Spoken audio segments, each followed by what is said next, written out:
हम सनातन ट्रैकर्स का सबको नमस्कार। हम लाने का प्रयास करते हैं हर कड़ी में एक अलग विषय जो जुड़ा होता है सनातन पर।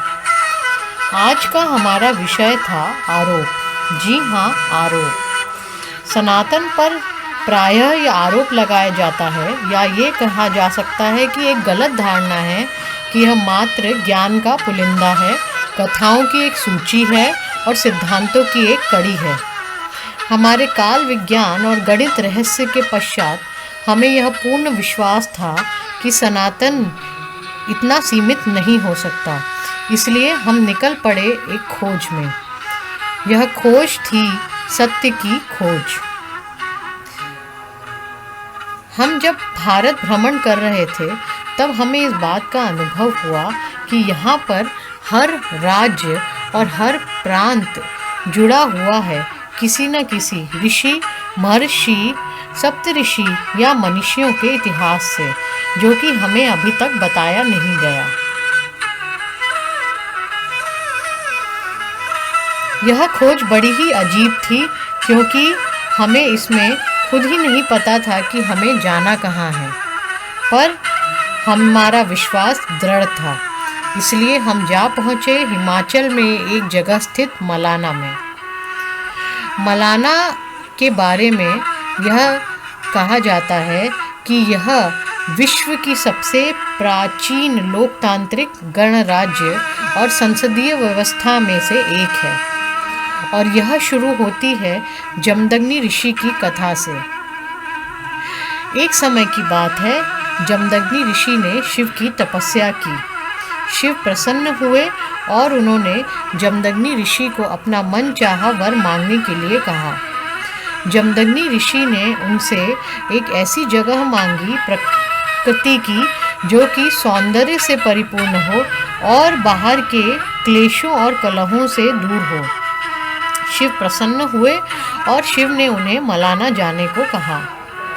जब वे मलाना पहुँचे तो उनके साथ उनके 2 भाई भी लग लिए, लेकिन चूँकि ऋषि को स्वयं अकेले जाना था इसलिए उन्होंने किसी न किसी बहाने से अपने दोनों भाइयों को अलग अलग घाटियों में भेज दिया और खुद जा पहुँचे मलाना, जहाँ पर पहले से ही एक राक्षस का वर्चस्व था।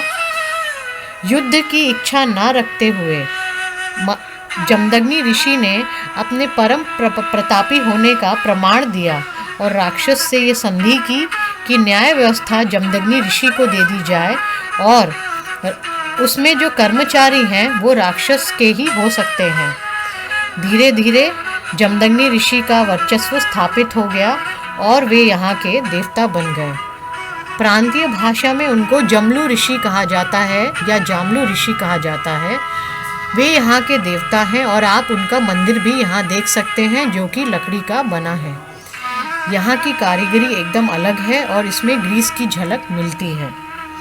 जितना ही अलग यहाँ का इतिहास था उससे भी कहीं ज़्यादा अलग यहाँ का सौंदर्य था।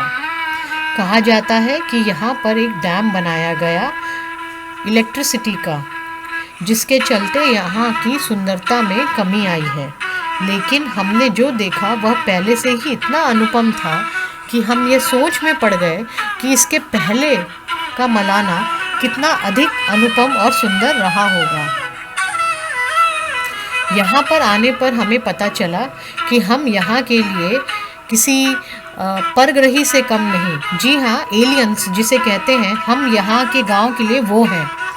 हम ही नहीं, जितने भी यात्री आते हैं उन पर निगरानी रखी जाती है और उनको कुछ भी छूने की सख्त मनाही है।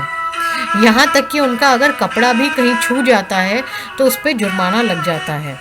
चमड़े के जूते इस गांव में बिल्कुल भी पसंद नहीं किए जाते, वह जूते आपके उतरवा लिए जाएंगे और यदि आपने मंदिर में कुछ छू दिया तो आपको शायद 5,000 रुपये तक का जुर्माना भरना पड़ सकता है।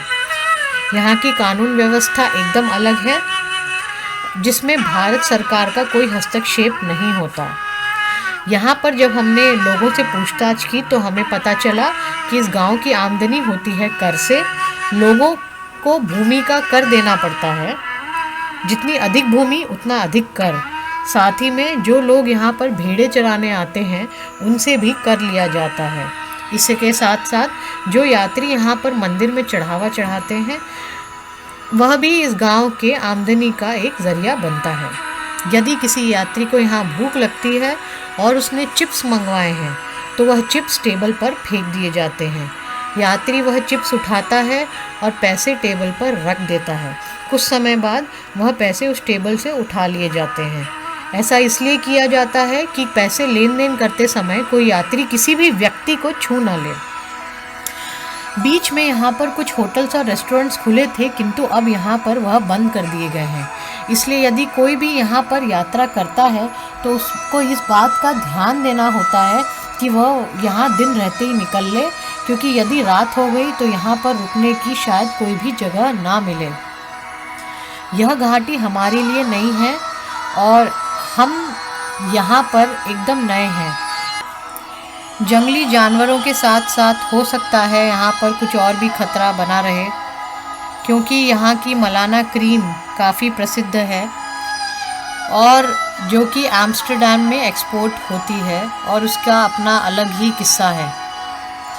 खैर, हमें सनातन में ज़्यादा दिलचस्पी थी, इसलिए हमें यहाँ पर लोगों से इसके बारे में पूछताछ करनी थी। यहाँ का मुख्य त्यौहार होता है फागली, जो कि खेती से जुड़ा है।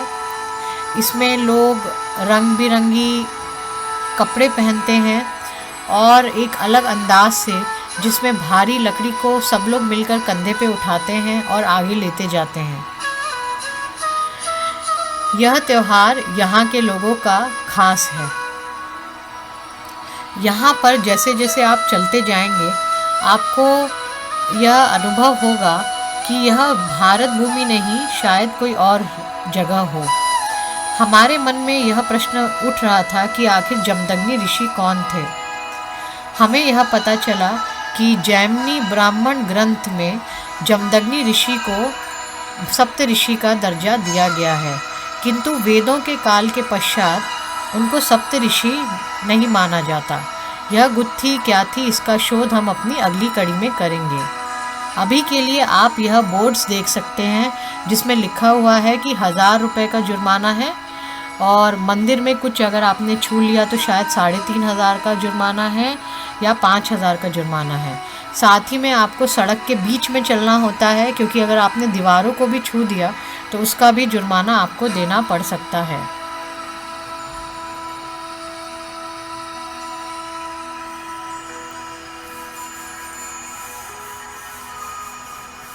यहाँ पर हमने अपने आप को लोगों की दृष्टि से देखने का प्रयास किया।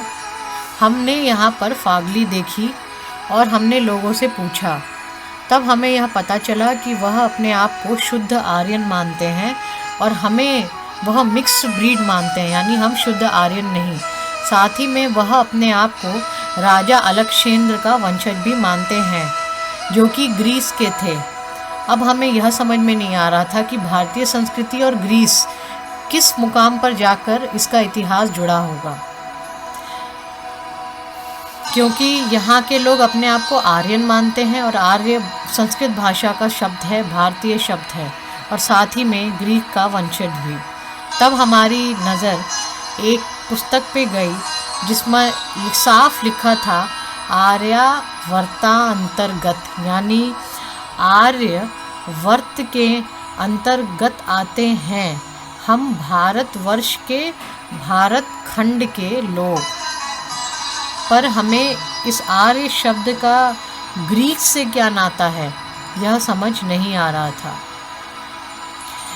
शोध करते समय हमारी नज़र पड़ी एक रिसर्च पेपर पर।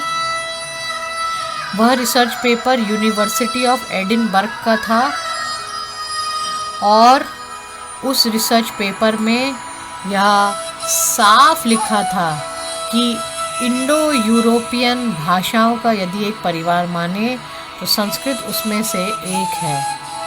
और यह प्रमाणित शोध का रिसर्च पेपर था, जो कि archaeological department of university of Edinburgh का था।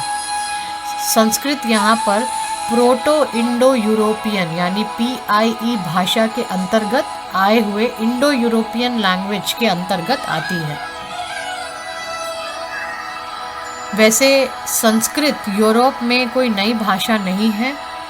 आपको जगह जगह वहाँ संस्कृत की पाठशाला या जिसे स्कूल्स बोले मिल जाएंगे। वहाँ पर बच्चों को बचपन से ही संस्कृत की ट्रेनिंग अनिवार्य है। वहाँ पर इतना ही नहीं, संस्कृत के बड़े बड़े कॉलेजेस भी हैं, जैसे कि सेंट जॉन्स कॉलेज। किंतु भारत में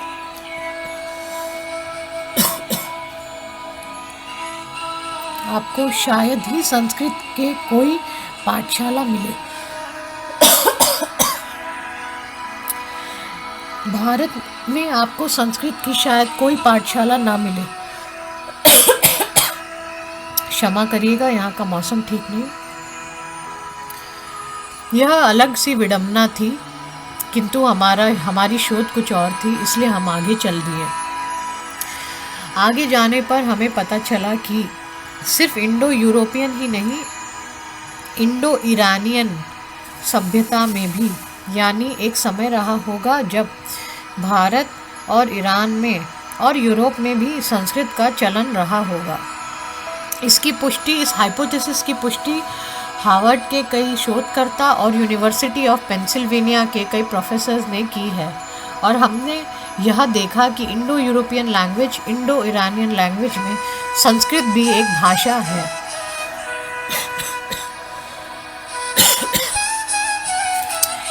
यह तो बात थी यहाँ के सौंदर्य की। आप जैसा कि मानचित्र में भी देख सकते हैं, मैप में भी देख सकते हैं, इंडो ईरानियन समुदाय का वर्चस्व कहाँ से कहाँ तक था।